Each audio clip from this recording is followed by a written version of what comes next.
inkastoo mahadhooyinku ay yihiin qaar isbarkan haddana maalintii maalmaha ka tilmaanayd ee Super Saturday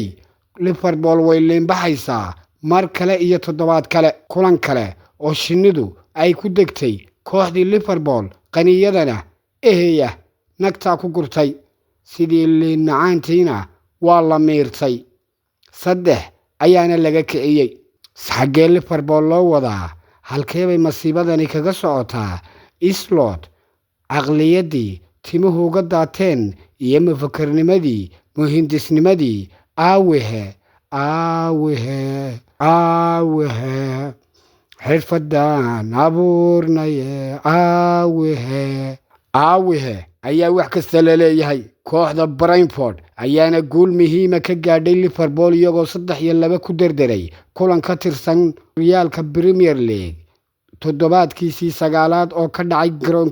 garoonka Gateshead Community Stadium halkaasoo maraqeeda lagu cabay Liverpool iyo saalixiintii habeenada kale ka duwan haragooda lagu tukaday maryaha laga calaashaday wali Liverpool ay tahay abaya macmiil ay jugtu socoto warheed xagee loo wadaa xiniyihii Anfield xataa haddii laga soo baxay Gateshead Community ayaa markana harageeda lagu tukanaya isbeeqle Messi jadadus liyad roqeysday waxyihiin Brentford ayaana ciyaarta si degdeg ah u furtay waxaana goolka koowaad u dhaliyay Otara daqiiqadii 7 oo Liverpool lamaba sugin daqiiqadii 45aad markii waqtigii dheeriga ah lagu daray Kevin Sech ayaa laba ka dhigay hantida kooxda martida loo ahaa Liverpool ayaa dhamaadka qaybta hore gool soo ceshatay kadib markii Kirkes uu shabaqa soo taabtay daqiiqadii 45aad daqiiqadii dheeriga ah lagu daray waliba tiishanaad waa in oran karno konton taasoo rajo u soo celisay Reds qaybtii labaad Brentford ayaa heshay rikoodho uu garsoor u dhigay waxaana si kalsooni leh u dhaliyay Igor Thiago daqiiqadii 60aad si uu ciyaarta uga dhigo 3-1 habeen Liverpool ay leembaxayso waanaynu oran karin way dhiig baxayaan balse waa la fuuqsaday inkastoo Mohamed Salah uu daqiiqadii 89aad dhaliyay gool kale oo Liverpool u yareeyay farqiga haddana kama aysan hor istaagin Brentford inay kasbadaan 3 dhibcood guushan waxay Brentford ugu kordhisay dhibcaha 13 iyagoo si ku meel gaar ugu jira kaalinta 10aad balse Liverpool waxay ku sii nagaatay 15 dhibcood iyo kaalinta 6aad walow kooxo kalena maalinimadan maalmaha ka tilmaamanaya xadda ay cagtooda ku xoogsan doonaan maxaa ku dhacay Reds iyo casaankii waa maxay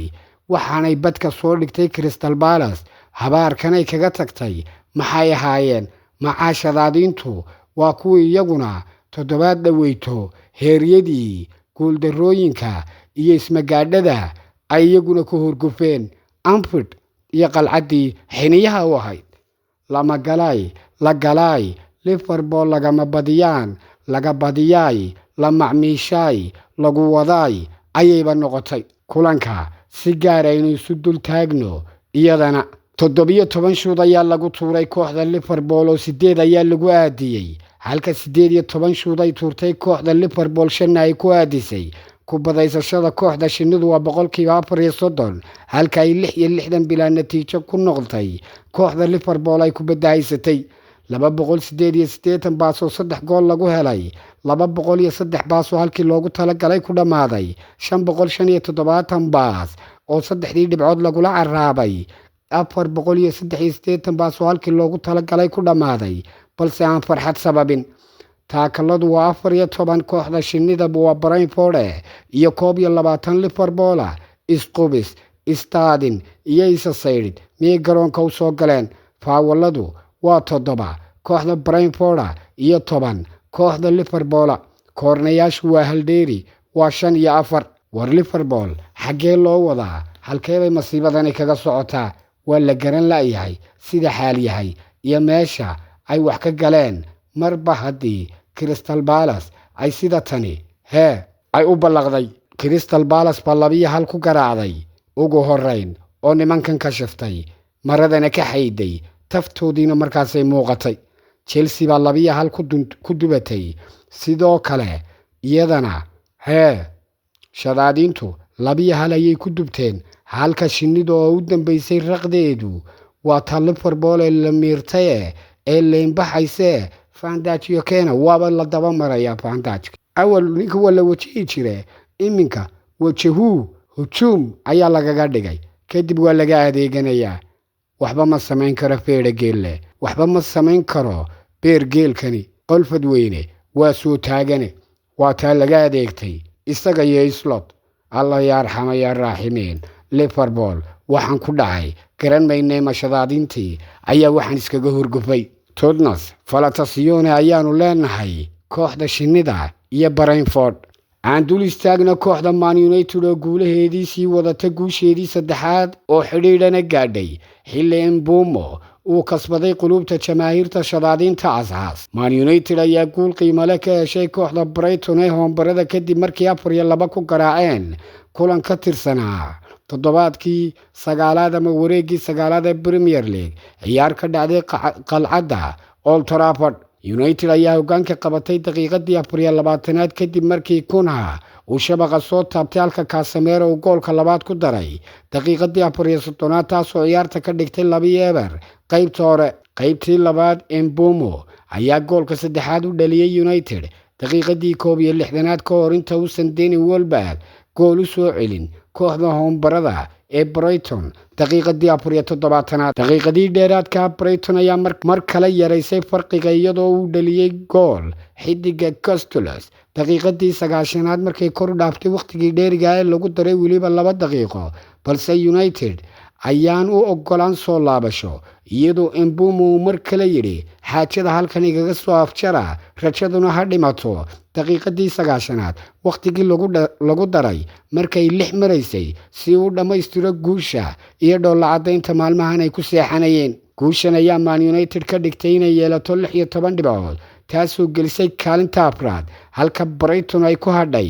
12 dhibcood iyadoo haatan joogta kaalinta 11aad shadaadiintu waxay yidhi waa macaan marka habeenada aad guulaysato hurdadu kaba sii daran suuqu wuu kuu shidan yahay baraha bulshada adigunbaa lagu hadalhayaa dhoolla cadayntu xalaal bay kuu tahay Amarom waa u nagaaday sidaynu arkayno marka kulankana waxyaabihii sida gaarkaa looga diiwaan geliyay markaynu dul istaagno Casemiro 70 daqiiqo ayuu ciyaaray 4 loolan oo guulaystay ayuu sameeyay 48 taabasho iyagana waa kulanka dhexdiisa 3 taakal isaguna lugihiisa wuu fidiyay 32 baas lugti loogu talagalay ku baasay hal gool buu dhaliyay headmapka direction of playgu waa wax kala duqan Brazilianka wixii ka dhinaa oo ahaa keliyata isdhiirigelin iyo waliba isku kalsooni iyo juhdiga xidigaha oo isku meel u jeeda sidoo kale aynu dul istaagno Matthias Cunha 81 daqiiqo uu ciyaaray 7 loolan oo guulaystay 60 taabasho 2 shoot 34 boos hal gool direction of playga headmapka waa dhibcahan haruuda inanku waa wax kale wuu adeegayaa sidii loogu talagalay sidoo kale Patrick Dorgu 20 daqiiqo uu ciyaaray 3 dhuwal oo lumiyay 5 agribas iyo hal disposed hal foul iyo waliba 14 taabasho isaguna wixiisu wax kale ay ahaayeen hadaanu maryaha calaashan lahayn United waa loo yaabi lahaa Mbeumo 90 daqiiqo uu ciyaaray 59 taabasho 34 agribas 3 shoot 4 dribbling iyo 2 gool yaa kaloo aan samayn karaa oo aan ahayn dhanka salaxan calooshiisa markii la doono lagu caayo balse cawska markuu ku jiro cadowga ka adeega inanku waa wax kaleba marka sida tani loo eego Amarom Sunderland Liverpool hoombarado Brighton oo raqdi u dambeysay la sii wado wax kale dhoolla cadayntu xalaal bay u tahay waqtigan iminka aynu joogno iyo maalintan maalmaha ka tilmaaman ruug cadaagi soo rogaal celi wixii maalmii horaan la gagabsanaa waxaan baan soo maaxanay ayuu leeyahay Amarom kuwii dhaliilayay haddaan dhaliilaya kuwii dhaliili jiray haddaan dhaliilaya haragooda ku tukanaya Tottenham Falatacione yaa shadaadiinta maalintu uma yahayn kooxda Chelsea maalin u wanaagsan harageeda ayaa lagu tukaday mar kale guuldarro xanuun badan oo wakhtigii dhimashada ay kala kulantay kooxda Sunderland. Chelsea ayaa jikaarka jujuubka iyo jeedalinta jiilaalkaba iyadoon la gaadhin markani jumlad iyo jawaano loo tuuriyey oo la yidhi reer dollar barkade jiwanada u goosta jugahan idinku dhacaya. kooxda Ensaf Maresca ayaa si firfircoon ku bilaabatay ciyaarta waxaanay wax ka yar 4 daqiiqo ku qaadatay inay qabtaan hoggaanka goolasha kadib markii Garnacho uu dhammaystiray dagaal si degdeg ah loogu dhaqaaqay dhinaca Sunderland. si kastaba ha ahaatee Chelsea ayaa u ogolaatay martida inay ciyaarta dib ugu soo laabtaan. Sunderland ayaa si buuxda uga faa'iidaysatay fursadii koowaad ee gacan kulaadka ee Bulls oo hore loogaga digay. Wilson Isidore ayaa kubadda ka helay meel fiican isagoo shabaqa ku hubsaday si bilaa yaxyaxa oo aan difaaciina shaqadii loo diray aanu qabsanin. Chelsea ayaa lahayd kubad hayn aad uga badan tan Sunderland balse waxaa ku adkaatay inay halis dhab ah u abuurto xilli weerarkoodu uu isdhex yaacsanaa oo jiheeyo ka lunsanaa. qaybtii labaad sawirku ismuu bedelin ilaa daqiiqadii dhaawacee lagu daray markaasoo Sunderland ay ka faa'iidaysatay kubad weerar degdeg ah oo xidiga Broby ayaa kubadda u xakameeyey si xoog leh waxaanu u dhiibay James Dean Talbi kaasoo si qurux badan geeska fog ugu hubsaday shabaqa kooxda jabaabiirta Chelsea. reer dollar barkade qac iyo qorjojo wadna istaag cunaqabad wadna qabad iyo weliba manchaqabad isugu daray. guuldaradan ayaa ka dhigtay Chelsea inay hoos uga dhacdo Sunderland miiska Premier League inkastoo labada kooxood ay isbuuca ku bilowdeen dhibco isku mida balse Chelsea ayaa iminka Sunderland ka hooseysa. haddaba xidigaha Chelsea aan dul istaagno. Casado 90 daqiiqo u ciyaaray 2 shoot 74 baas 1 tackle 69 agrabaas iyo 3 loolan oo guuleystay. waa halyeegiisa matabixiyaha iyo gurmadka ahaan jiray.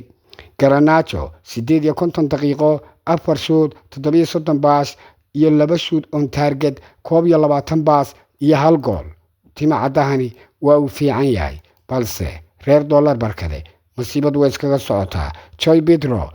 85 daqiiqo u ciyaaray wax shuuda muu samayn 16 baas wax taa kalena muu samayn 2 dribbling iyo 3 loolan oo guuleystay. la kala guran og laguna kala guuleysi og markay xaaladdu halkani joogto. Chelsea waa maalin kale oo joogto u socoto waynu arkayno. midhiya labaan ku sii daray Alonso oo isaguna afiya labadii daan yeedhay flagaadadii Lamine Yamal ku weeraray Real Madrid ka hor kulanka El Clasico isaguna ka qowdhamay. tababaraha Real ayaa diiday inuu ka jawaabo hadal uu dhowaan sheegay Yamal oo ka tirsan kooxda Barca oo ku sheegay Real Madrid ay xatooyo sameeyaan kadibna cawdaan. xilli uu ciyaaryahanku hadalkan aflagaadada ka sheegay barnaamijka Kings League. Alonso wuxuu door biday inuu diiradda saaro kulanka El Clasico ee maalinimadan Axadda ka dhacaya garoonka Santiago Bernabeu. Alonso ayaana yidhi ma u arko hadalladiisa kuway dhibaya mawduucan kama hadli doono dhammaan hadalladiisa kama faalloonaya waxa muhiima waa garoonka iyo sidaanu rabno inaanu ciyaarno. Real Madrid oo haatan 2 dhibcood ku hayso hoggaanka La Liga isla markaana ku jirta 4 guulood oo xidhiidh ah. jawaabta degan ee Alonso waxay muujinaysaa in kooxdu ay door bidayso waxqabadka garoonka halkay hadal ku jawaabi lahayd. xidiga Pedri isaguna afiya labadii daan ayuu yeedhay oo waxa uu yidhi oo uu ka hadlay qorshaha Barcelona ee lagu cabsi gelinayo isagana macallin Alonso. xidiga khadka dhexe ee Barca ayaa sheegay in El Clasico sanadkan uu ka duwanaan doono kii xilli ciyaareedkii hore maadaama labada kooxood Barca iyo Real ay ciyaari doonaan kubad cadaadis sare leh. waraysi uu bixiyey ayuuna ku yidhi marka loo eego sanadkii hore waxaan aaminsanahay in markan Clasico dan u noqon doono ciyaar ay labada kooxood cadaadis saari doonaan. tan iyo markii filig yimid waxaan u hoggaansanay falsafadeenna cadaadis sare kubad hayn iyo xakamayn annagoo kubadda haysana. Pedri wuxuu sheegay in Real Madrid iyaguna ay u badan tahay inay cadaadis bilaabaan maadaama ay ku ciyaarayaan Bernabeu. waxaan filayaa in Madrid ay sidoo kale soo baxaan iyagoo cadaadisna saaraya gaar ahaan gurigooda oo ay had iyo jeer isugu dayaan inay ku xakameeyaan qaabka ciyaarta. Pedri oo ah ciyaaryahan si fiican u fahmay dhinaca farsamada iyo makaanikada ciyaarta wuxuu si muuqato u baranayay qaabka uu Alonso u maamulo Real. dhab ahaantii Real Madrid xilli ciyaareedkan waxay soo bandhigtay iyaduna qaab ciyaareed ka firfircoon oo ka degdeg badan kii ay ku ciyaari jireen waqtigii Ancelotti. wax la tiriyaaba taa gaaban maalintii maalmaha ka tilmaanayd ee Super Sunday way taagan tahay. timekii waa uu isna la dul tuman yahay. keliyata cidda harageeda la dubto maryaha laga calaashado ayaynu inaguna halkan ku karsan doonaa. xubintu waa kariskii iyo kala haadintii. anigu waxaan ahay Maxamed Tirike. intaan lagu karsan war hooy hore isaga karso. sida ayaa amaana Allah.